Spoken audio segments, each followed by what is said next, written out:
My name is Victoria Magadami, and I'm 27 years old. I was sexually abused when I was 6 years old. This is back when I lived in Florida. The man who had abused me was 17 years old, and I kept it a secret from my family for, I don't know, had to have been a few months. I remember the day that I told my mom, as a kid, when you're sexually abused, you think that it's your fault. And I thought that it was my fault. And I remember crying at the dinner table, and I told my mom that something bad had happened, and she begged for me to tell her. I was always the kid in class that couldn't sit down. I was doing Steve Urkel impressions, and I was the comedian of the class. And one day that all changed. So finally, when I was ready to confess what had happened, my mom was anticipating this, and she was more than ready.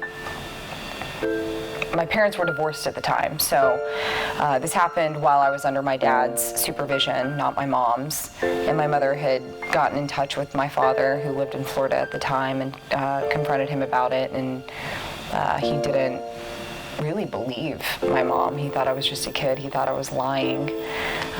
But my mom knew that it was the truth, because I knew things that no kid should know. I knew about masturbation at 6 years old.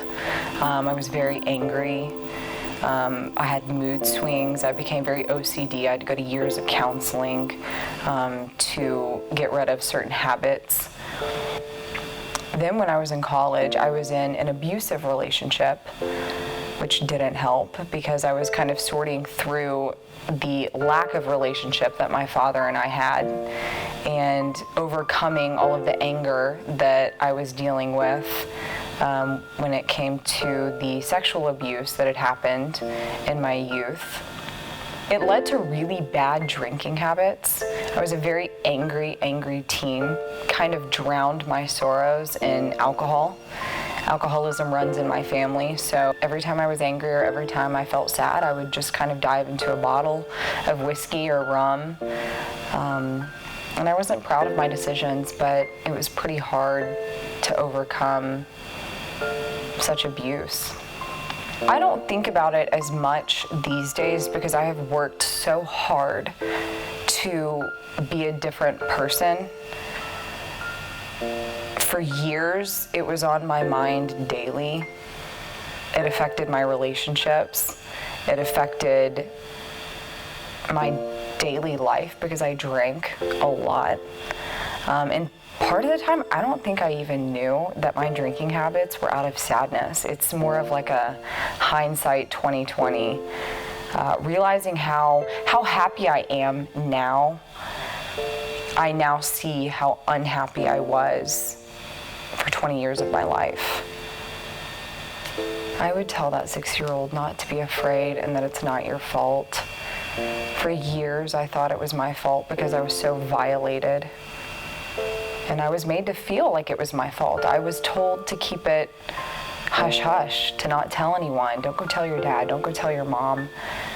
This is between us. You're safe with me.